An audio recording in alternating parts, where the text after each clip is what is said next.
Welcome to another episode of the Random Professor, or the Professor's Randomness. It's kind of random when I call this channel. This episode is all about how to survive my criminal law and criminal procedure classes, and so I have some advice for you with the assistance of some of my students from last semester on how to survive those classes. Hi, I'm here to give you some advice on how to survive the criminal law and criminal procedure classes through Dr. Day. My name is Jacob Beck. Hi, I'm Jordan Reynolds. My name is Corey Denny. My name is Emily Ogden. Hi everyone, my name is Abby. Hello, my name is Levi. Hi everyone, my name is Emily. Hi, my name is Abney Pearson. Hi, my name is Kennedy Jacobs. Hi, my name is Brittany Cannon. Hi, my name is Celeste Pacheco. Hi, my name is Nina Shajat. Hello, my name is Hayden. The first piece of advice is to read the syllabus. The syllabus is a guidepost to what to expect. It has all the important stuff that you need to know to be successful in the class, and what your due dates are.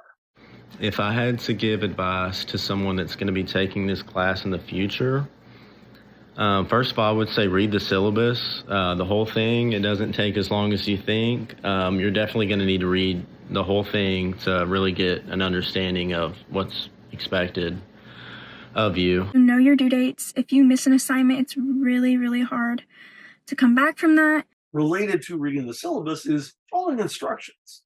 I have worked pretty hard in developing these courses at trying the best I can to give fairly clear instructions.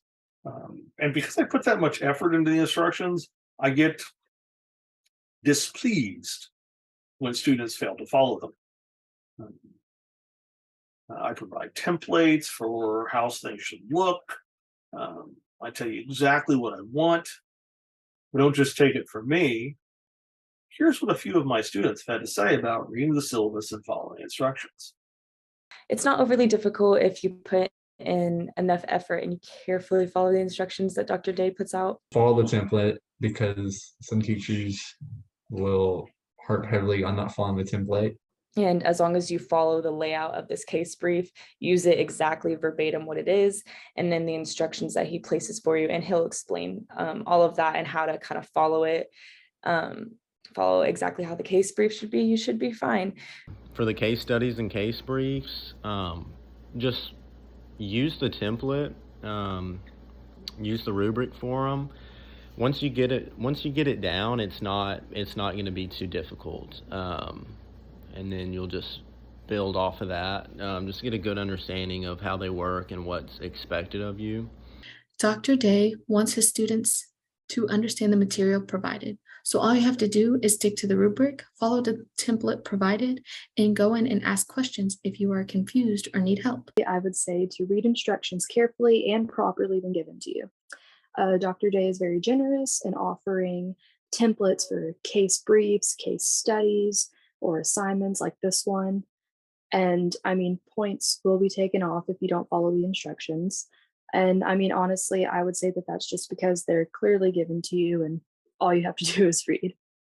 Be sure to look at the videos that Dr. Day has about writing case briefs, because I personally am very English brained. So, and writing criminal justice papers is nothing like your English papers or your history papers or anything like that. So going through his video and like writing your case brief as he's explaining it to you, because that's what I did. Like I just went step by step with him and his video, like writing the case brief. And that really, really helped me figure out how to write a case brief. And honestly, like I learned that way too late. And that was my first good like grade on a case brief was when I did it with him. So like doing that a couple times until you get it down is also really, really helpful. Dr. Day is going to tell you exactly what he wants you to do. So if you do that, you'll pass. The second piece of advice that me and my students have for you is to read the book. Of course, that also means you have to get the textbook. I understand that for a lot of students, the temptation is to wait until the first day of class to see if you really need the textbook. Well, let me answer that question for you right now. Yes, you need the textbook. As a high flex course, and the way I've designed this high flex course, all of the initial learning of the material is on you. And you can't learn the material if you don't have the textbook. And so you've got to have the book. You've got to read the book. and any other material I assign. So, for example, if you're in criminal law, you need to read the textbook, the assigned case for that week, and the assigned sections of the penal code. And don't work too hard at memorizing that stuff, but at least be familiar and know about it. That will come in handy when it comes time for you to participate in class, but more on that later. Now, finally, about the book. When you buy the book for Criminal Procedure 1, don't sell it back at the end of the semester. You will need it for Criminal Procedure 2. Here's what a few of my students have to say about the textbook and reading. My second piece of advice is to do the assigned readings in the textbook, but also comprehending them. For me, I would read the textbook for that assigned week, and then I would take notes on the things that were important, definitions, court cases maybe, just important things out of the chapter. So then when class came that week, I could have the notes right next to me. Dr. Day could ask questions, I could answer them, and I could also add to my notes if needed. The best advice I can give is just actually reading the materials provided to you. So whether that's through the book or even his lectures. Speaking of the textbook, it is super important to the class, so I definitely recommend reading the chapters when assigned. This way, you can be informed when you attend class and can get major point opportunities that are harder to achieve outside of the classroom. Is to read the textbook. So first off, the big thing is read your assignments. Read everything. Because if you choose to do the in-person class, then he will ask questions. There is textbook quizzes in all 7 of your units, and I would get the textbook. Get the textbook because it is going to help you a lot. There are vocabulary words in the textbook that you're going to want to write down and have with you so that you can pass each quiz. Pay attention to the court cases and always do your own research and readings before speaking about the topic. For example, there'll be case briefs in every unit, so make sure you read the case files and also research how the structure and the sources of procedural law in the U.S. works. Read the book because the book has so much information which would be so useful, in class before he even talks about it in the actual class. And make sure you have the book. And take notes, pay attention. Some of the best advice I can give to do well in this course is to just actually read the material.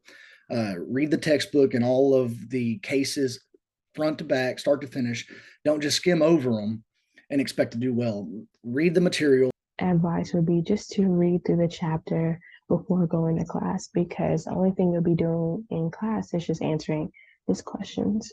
Getting the textbook. I know it seems kind of a hassle, but I believe that getting the physical textbook is way better. I think it's better than buying it online. And also with having the physical textbook, you're able to make notes in it. You're able to write, underline, and highlight things. And you're also able to make sticky notes and notes for yourself within the book, especially on topics that you're not able, or you're not too familiar with, or you're not too sure of. And another reason for, I believe, getting a textbook is good is so that you don't have to worry about an online subscription and trying to renew it within a certain deadline, or having to pay for a whole new subscription or having to renew it. Another point of advice I think is really good is reading the textbook chapters before coming to class. I know it kind of seems like an extra work, but for me, it helped really good, especially in the beginning of the semester. And it helped familiarize me with terms and definitions.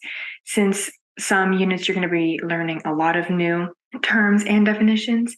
And it also helps so you're not clueless when you're walking into class at the start of a new unit, and when the professor just starts, teaching and lecturing, and you're kind of lost in the material. A third piece of advice for you: be organized. Make a schedule. Have a plan. This course consists of 7 units. Each unit got a lot of work. You've got to participate in discussions. You've got to go to class. If you don't go to class, if you're a fully online student, you're not going to class, you have to participate in the discussions in a much greater fashion than others. There's a case brief to do every unit. There's a quiz to take every unit. It can be a lot of work. The good news is each unit provides you 2 weeks to get that work done. The problem I find is that I've got a lot of students that wait until the day before everything's due, or 2 or 3 days before everything's due to start working on any of it. Most of those students did poorly in the course. A few of them are taking the course again. I give students 2 weeks to do all the work on a unit because I want you to be working on the material over the course of 2 weeks, not ignoring the course for a week and a half and then squeezing it all into a couple of days. You're not going to do well if you do that. One of the important things about having a schedule is that for the critical application task, which is your participation discussion, for the online discussion boards, if you're going to participate in the online discussions, you are required to get your initial posts in during the first half of the unit. Failure to do that will cost you points. And the reason for that is that in this course, we have a number of students that are fully dependent upon the online discussion. They're fully online. They're not coming to class in person. They're not attending by Zoom. And so the in-class discussions, both making posts and responding to posts from other students, is the only way they're earning their critical application points. That means that during the last half of the unit, those students need posts from their peers to respond to so they can get all their points. If you are waiting until this back half of the unit to make your discussion, you are selfishly robbing your peers of opportunities to earn points because you want to wait till the last minute. And if you want to wait till the last minute, that's your choice. I am going to penalize you for it. Be organized, make a plan. Plan out, and you can just have a generic plan for each unit. Okay, during the first week, I'm going to get these things done. During the second week, I'm going to get these things done.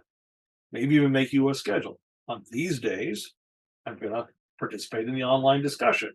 And then during the second half on these days, I'm going to participate in the online discussion. If you do this, the class will be far less stressful for you and you'll be much more successful. But again, don't take my word for it. Here's what my students have to say about the importance of being organized in this course. Third, I think it's really important to create a schedule for the work in this class. So you have 2 weeks to do 4 individual discussions, 30 critical application points, a group-led discussion, a case brief, and a quiz.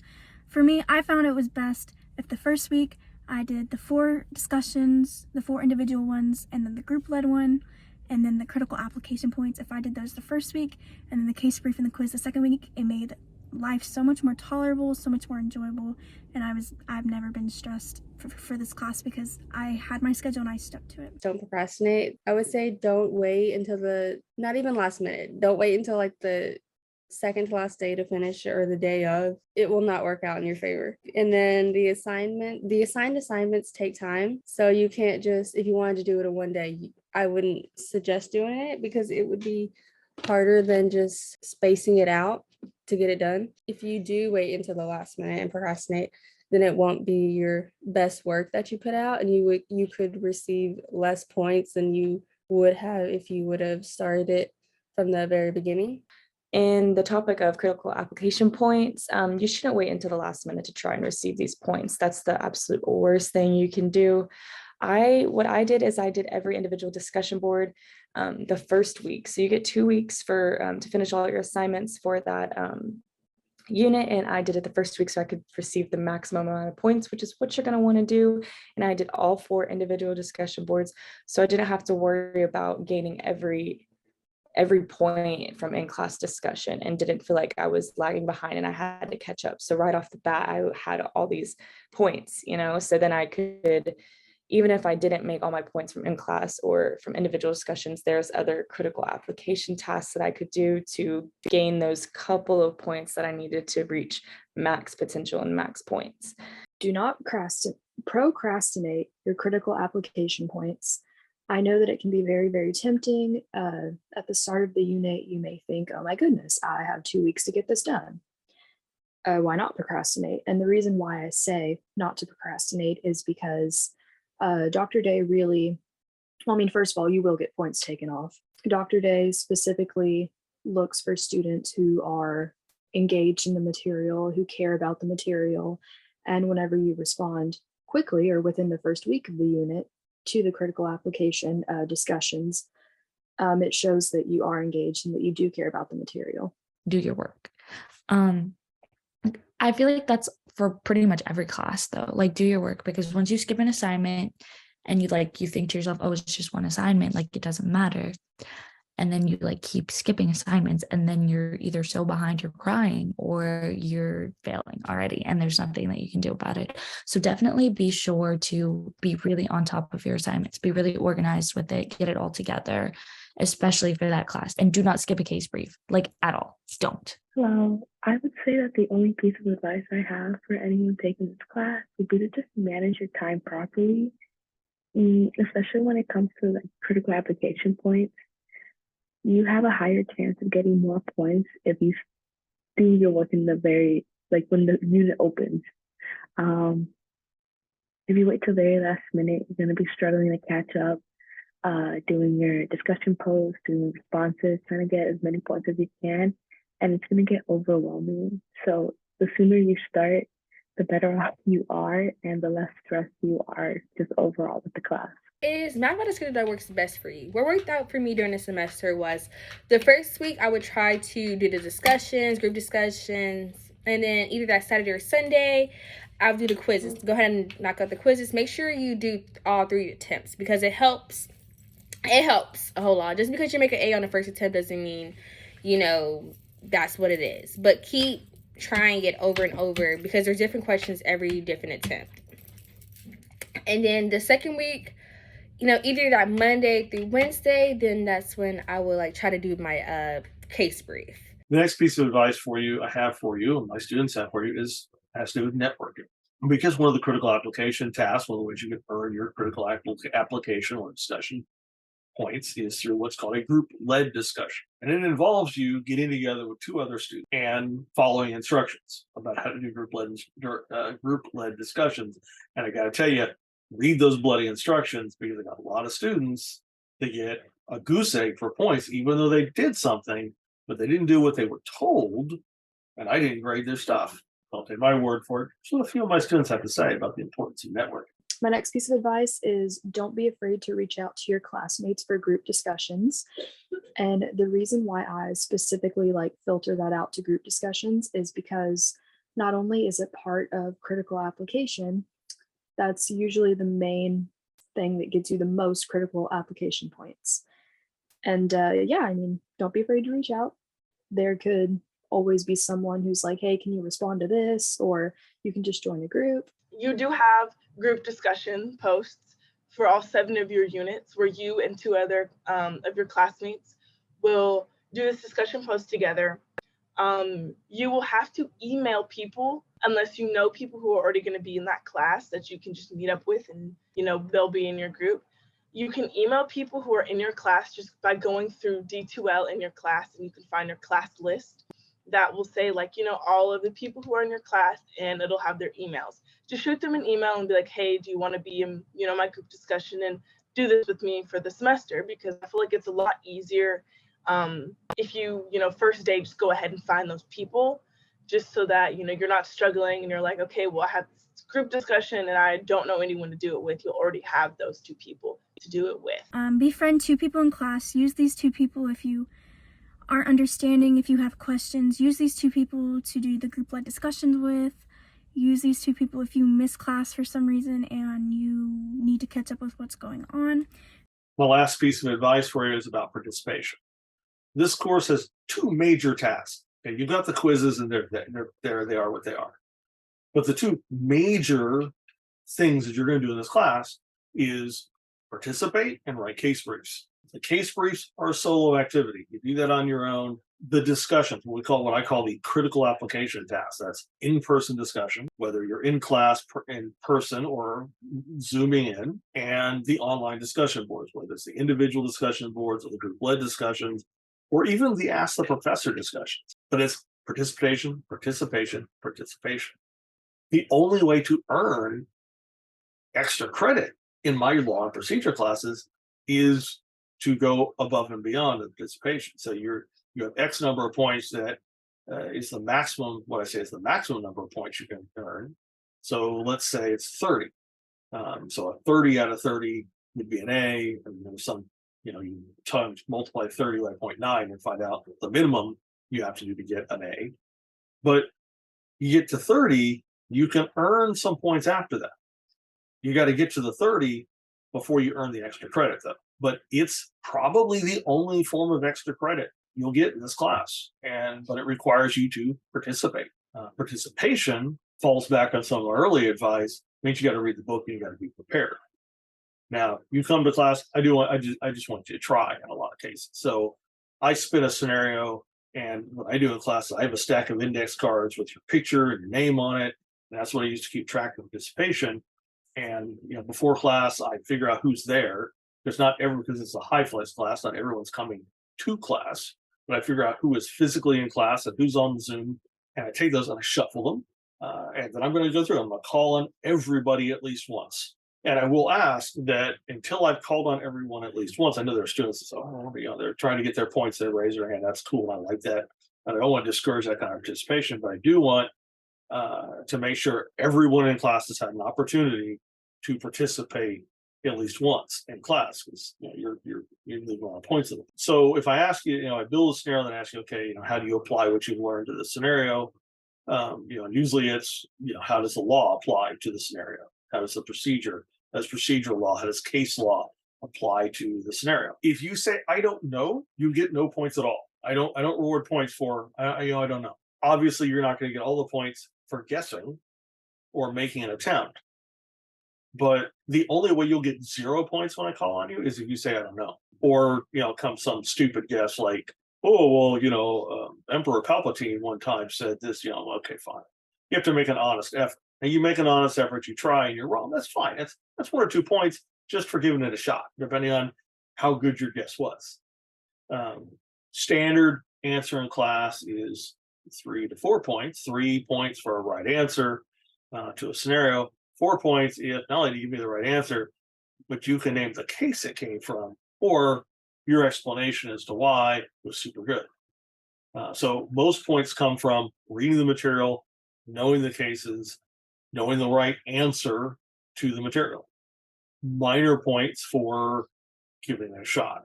And that in the process of giving it a shot, you demonstrate that you read the material, you just didn't remember that thing I asked you about, because sometimes you get disadvantaged by random chance. And I have students all the time, they're like, damn it, I knew the last question, I don't know this one. Then this happens. So you get a couple of points for trying, and in your trying, demonstrate, I didn't read the material, I just don't remember this thing. The only thing you're not getting, when I call on you, if the only thing you're getting 0 points for is I don't know. I don't like the I don't know answer. I don't like answers that you just pulled something out of your rear end, and I know you're making stuff up because you didn't prepare for class. And lastly, tip number 3, always, always, always participate in online and in-class discussions. It not only helps you gain a better understanding of the case or law you're arguing, but it also gives you better perspective on those who do not have the same argument as you. For example, during discussions, be attentive to perspectives or arguments that people may have that are supported by rulings or precedents, along with using that to gain insight into if that supports or makes your argument insufficient. The good thing about this process is that he really just wants you to at least try and guess. So he's not going to just give you 0 points for not having the right answer. He just wants you to at least try. Participate. Always participate, always go to class. I mean, if you want to get points, I mean, that's all it's about. It's about points. It's about participation. It's about going to class, answering questions, asking questions. So, the more participation, the more questions you ask, the more answers that you give, the more you just talk to people, the more you talk to your professor, then the more points you're going to get and the better your grade is going to be. Another point I have is to focus on in-lecture, like in-class participation. I went to class every time there was class every day, and it really helped when it came to gathering points for each unit. And I also recommend doing some discussions online, like participating in online discussions, so you're able to get in points that way as well. Definitely, I would make getting all of your points or maxing out your points every unit. I think that's a really good thing. I would recommend going to class as often as you can, as there are topics that are discussed within the classroom that are not in the textbook, and therefore there is more that can be learned outside of just reading the textbook. If you are unable to attend class, there is a Zoom option that is really helpful if something came up last minute and I wasn't able to attend class. This class offers plenty of ways to achieve those points and even opportunities to go above and beyond. The discussion posts are a part of each chapter and are important to achieving max points available for that unit if you are unable to attend the in-person lectures. The discussion posts and D2L for each unit not only allow you to achieve maximum points for the unit, but also get different opinions from different classmates. And don't be afraid to during the discussions in class is, even if you don't know an answer, don't say I don't know, because you won't get points for that. I remember having to do that plenty of times because I didn't know the answer to what the question was asking. I was like, I don't know, but try to answer the question to the best of your ability. Finally, I want to leave you with a little encouragement from both me and my students. This class is not that difficult. If you're finding it difficult, ask for help. I am here to help you, right? I have office hours 4 days a week. Because of my class schedule, they may all be in the afternoon or all in the mornings, but I have office hours Monday through Thursday. I have office hours on Fridays by appointment only. If the office hours I have in any given semester conflict with your class or work schedule, all you have to do is tell me that, and we'll make other arrangements. If you're struggling, ask me for help. If you're having trouble reading case briefs, if you're having trouble understanding something in the penal code, ask me about it. Whether it's during office hours, whether you're coming to the office in person, or visiting with me on Zoom, or using the Ask the Professor form discussion board, which you get a point for asking a question as long as it's relevant. If it's a really good question, you might get a couple of points. And you're creating an opportunity for some of your peers to earn points by answering your question before I do. Go to office hours and ask questions. Dr. Day is very kind and he loves answering questions, and he's there to help you and he wants you to succeed. And go in and ask questions if you are confused or need help. Going into Dr. Day's office hours to get help really help provide a way to do well in his class. Ask questions. That's one of the really big things. If you don't get something, ask the question right away. Dr. Day isn't scary, which I have learned the hard way, actually. He's not scary. He's definitely very willing to answer all of your questions and very willing to help you succeed. As long as he knows you're struggling, he will take that extra time to help you. So be sure to ask those questions. Read the material, do your best to understand the material. And after you read it, if you don't understand it, reach out to Dr. Day for clarification, for some advice. He is more than willing to help in any way he can. He'll guide you. He'll make you think. It's been a very interesting semester. If you put in the work, this class is very possible. If you participate and you network and you're organized and you follow instructions, it's not that hard to get an A or a B in this class. And the things that are difficult, reading Supreme Court briefs and appellate court briefs, will help you with that. The thing is that asking for help, this is another one of these sneaky little professor life lessons. Asking for help is a skill. Knowing when you need help, recognizing when something is difficult for you, and knowing who and when to ask for help is an important life skill. There's no shame in asking for help. There's no shame in saying, I don't know, I don't understand. I do it all the time. I got a PhD, 15 years of experience in higher education, almost 20 years of working and volunteering in the correctional system. And still, every once in a while, I get asked for help. I get asked someone to explain something. We can't all know everything. I certainly don't know everything. In fact, there's some famous philosopher I very much agree with that says the beginning of wisdom is understanding, is knowing what you don't know. There's no dishonor in saying I need help.